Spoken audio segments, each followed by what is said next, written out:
Lost my bike, gained my life.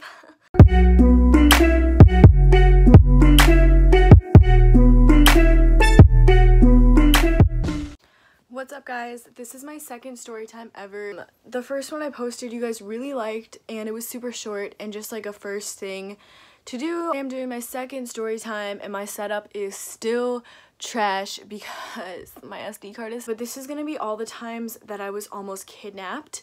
And when people make these stories, I kind of don't like them because they're very exaggerated and they're like, oh, some guy was walking behind me, he could have been a kidnapper.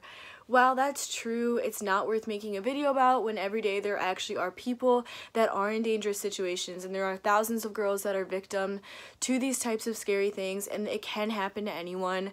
And these are the times that I truly do believe that something bad could have happened to me, and it is scary. I know it's entertaining, but like on a serious note, if you guys want to help the victims of kidnap and victims' families, you can do that. There are multiple resources where you can donate and you can research and you can become educated, because money goes a long way, but being educated goes even farther, because if you know the signs, you definitely are more safe. I just want to preface it with, I'm not doing this for attention, I'm more doing it for awareness. I just want everyone to be safe and to learn from these stories, because this is something that is a real problem, and especially in our country, people think that that we're more safe than other countries, which is true in some ways, but we are all in danger of these types of things happening. This is going to be a 3-part story time.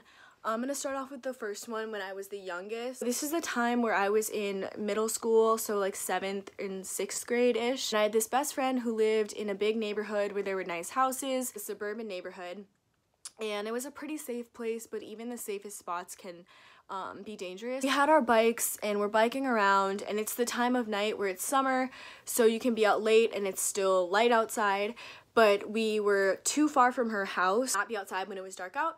So it's like 9 o'clock, it's getting dark around us, and we're biking, and we pull onto this street in her neighborhood. We're like a mile or two from her house, so like a 5 to 10 minute bike ride, and we see this big black van, and on one side the mirror is duct taped and cardboarded, so like a broken mirror, and the guy behind the wheel had sunglasses and a hat on.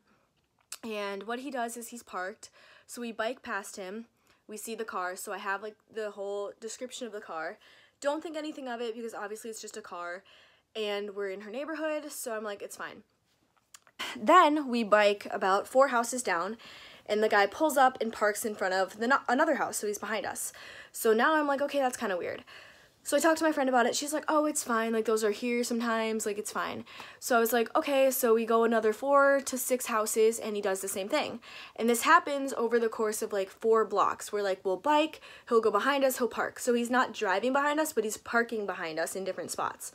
So now I'm kind of scared because it's getting darker and there's a guy parking behind us, so he's following us, for sure following us. I'm like, okay, that's weird. So the guy gets out of the car, and I can't tell really what he looked like because he had a bunch of stuff on his face, whatever. And he starts walking towards us, but then he turns and then he walks up to a house. So I was like, okay, maybe he lives in this house. He goes to the mailbox, he takes out the mail, and then he gets in his car. So I was like, okay, maybe he's picking up mail for someone. And then it starts raining, of course, because why would it not? Like, this situation just had to get worse, like, of course. It starts raining, so now we have our bikes, it's dark out, it's raining, and there's someone following us. It happens so fast, and that's why I want you to be aware that situations, even if you're safe and it's sunny and you're biking with your friend in a neighborhood, it can go south really fast, and that's why everyone needs to really be careful all the time. And so the plot thickens, and this guy, it's raining, so now we're looking behind us, and you know when you're like biking in the rain, you can't see anything because if it's downpouring, you can't see what's in front of you. I gets out of the car, and we're still on our bikes, it's raining, but we don't see that he's out of the car because it's raining. So I turn around, and this guy is running towards us, like I'm talking like full speed running. So I'm like, get off your bike. So my friend and I throw our bikes to the side, like don't even care. We hold her hand, and then we run all the way as far as we can into like these bushes that are near a house. So thinking back, we should have just run to a house, but like in the moment we were so scared that we just ran wherever. We look back, and the guy is now in his car and he's waiting for us, and we see the back door open. So now there's 2 guys and we're hiding. And this is like very obviously they're trying to kidnap us. So I am in this bush and I'm like, okay, on 3, we're gonna run as fast as we can. And I have my phone, but it's all wet. And I like have 911 on speed dial. Say, okay, we're gonna run and I'm gonna call the cops, and that's what's gonna happen. Phone is all wet, and while I'm trying to dial 911, which obviously is super easy, the guys come out of the car and they start chasing us. So we run away, and then we finally get to her house. And then before I could call the cops, she had called her dad. So her dad comes, and then the guys drove off as fast as they could. That was that story time. Nothing bad happened, obviously, except for the experience is really haunting, because even if I'm in a safe place, I know that something bad can happen. For the first story time, just beware. Always have at least a phone or like pepper spray or something at least, because you never want to be caught in a bad situation like that. The second time I was almost kidnapped was with another friend, and this was about 2 years later, so I'm in high school. I'm probably a junior at this point, so like 15, 16, and me and my friend did this thing where we used to sneak out, and I don't advise this, but everyone does it. We couldn't drive at the time because we were young, so we'd take our bikes and we'd sneak out to this lake that's right by my house. It's like a 10-minute bike ride, and so it's super close. We had our phones charged, and it was like 1 a.m. and it's a summer night, so we go bike. First of all, I'm gonna preface this by saying people are gonna say like, you're stupid, don't do that. But here's the thing, is that like at the time I thought it was fine, because obviously I was just biking and like it was close and there was houses everywhere. Looking back, this was stupid, and we got really lucky that nothing actually happened. Definitely scary. So we bike to this lake, and there's like a park next to the lake, and these teenagers pull up and they're like smoking weed, and like, which is fine, I don't care, but like at the time I didn't know like what they were doing. So they were smoking weed, and one of them was like playing around with like a knife, and they were just goofing off. They were obviously really high on like other drugs, because weed obviously doesn't make you crazy. They were like really messed up, and they saw us in like by the lake, and they go, hey, like wanna play? And we were like, oh my god. So our bikes, if we wanted to get to them, RIP all my bikes, by the way, for all these kidnappers. Yeah, I lost this bike too, so. To get there, we park our bikes on the other side of the park, and we walk to the lake. Obviously, we didn't know anyone was gonna be between us, like blocking us from our bikes, so we didn't think we were being dumb for doing that, because who else is gonna come to a park at 1 a.m.? Oh yeah, drugged up kids. Duh. Anyway, they're in the middle of us and our bikes, so we ditch our bikes and we run, obviously, because like, you know, fight or flight mode. We were really scared because they had weapons, they were on drugs, and they were talking to us. So those 3 things, I'm like, yeah, I'd say we run. My friend, grab her hand once again, 2 years later, friend's hand. We run into another bush that was by a house, but we couldn't actually get to the house because it was like a yard and a fence. So we couldn't actually get to the house, and the people in the house couldn't hear us, or so we thought. And if you think the kids on drugs is the scary part of this, it's actually not the scary part of this. It's what led us to the scary part. We don't have bikes, and once again it's raining, because that's a theme here, is raining in the summer when I really don't need it to be raining. Basically, we're running and we hide in this bush and it's raining, and I'm like, okay, can you call someone? And she's like, yeah, I can call this person to come pick us up. So like, okay, so because these kids that are running around on drugs are looking for us because they're like having fun. This is really messed up fun to be having, but they're like looking for us. It doesn't stop there, because I'm Sophie. Hi, I have the worst luck ever. We're at this guy's house and we're in his yard, and we don't think he can hear us. We're hiding, and we're like talking, obviously, like we're whispering. So you think if you have a big yard with a fence, it's raining, you think you wouldn't be able to hear someone talking in your front yard from like your bedroom, because that's absurd. Like, how are you gonna hear through all of those things? I'm gonna explain it from my point of view. I hear a rustle over here in the back, and I look around and it's dark and it's raining, and I look around and all of a sudden I see a man who looks like Santa Claus, like white beard, old tank top, and he charges towards me, and I swear to God my legs have never moved that fast. Grab her and I book it, and here's my situation.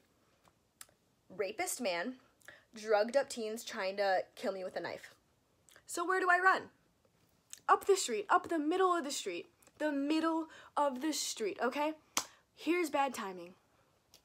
2 minutes later, after we've escaped both of these terrible people and incidents, we see a state trooper, and the state trooper follows us as we're walking, and I'm like, that's good timing, because if we wouldn't have run and gotten out of those 2 situations just now, he would have saved us. But no, he drives away, doesn't ask any questions, and we walk home.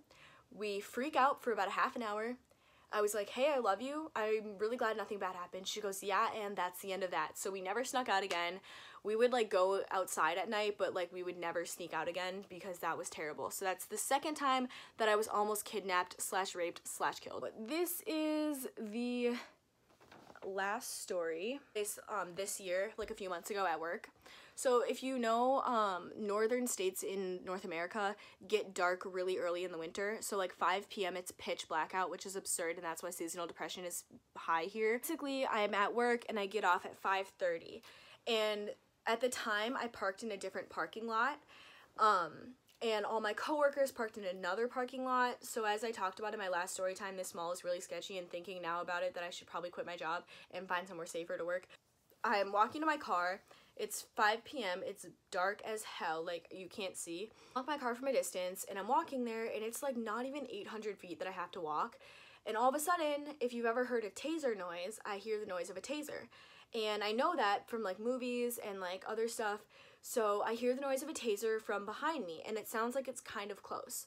So I look over my shoulder in the parking lot, and there's a guy in a black hood and black pants, and on his right hand is a taser. So I'm like, well, this is where I die, because I've seen Criminal Minds and it never ends well. Like, oh God, like, oh God. I'm freaking out, right? So I start like speed walking because I don't want to run, because then he'll run after me. Speed walking, I hear the taser go off for a really long time, and I'm like, yeah, I don't really want to be tased right now, just like not in the mood. I run to my car, I lock my car, and he runs up to my car, and as I'm like shaking, so I'm trying to start my car, but my hands are shaking.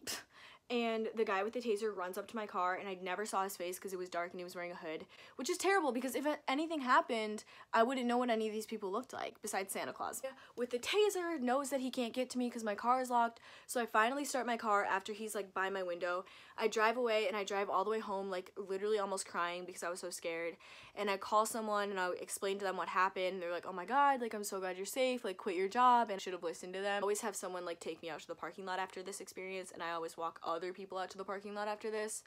Basically, I looked back in my rearview mirror, and the guy was standing there looking straight at my car, and then he lit a cigarette with his taser, which is really weird to do. Like, oh, sorry, I couldn't kidnap that girl, so I'm gonna just light my cigarette with my taser that I was gonna kidnap her with. So yeah, those were the 3 times I was almost kidnapped, and as you can tell by those stories, they were obvious that something bad was gonna happen. It wasn't just stupid stuff that like something could have happened. It was like those 3 experiences are genuinely terrifying, and I really could have been in a bad place after that. But I got so lucky, and I learned from them, and now I'm sharing them with you just to tell you to be safe and be cautious, and always have a phone or something to protect yourself, because nowadays it happens all the time, especially with like the advanced way that we're living. Yeah, but that was it. So if you like these story times, be sure to give it a thumbs up and subscribe and watch my last story time right here or here, I don't know. Yeah, but be safe, and I love you all, and I will see you next week. Bye.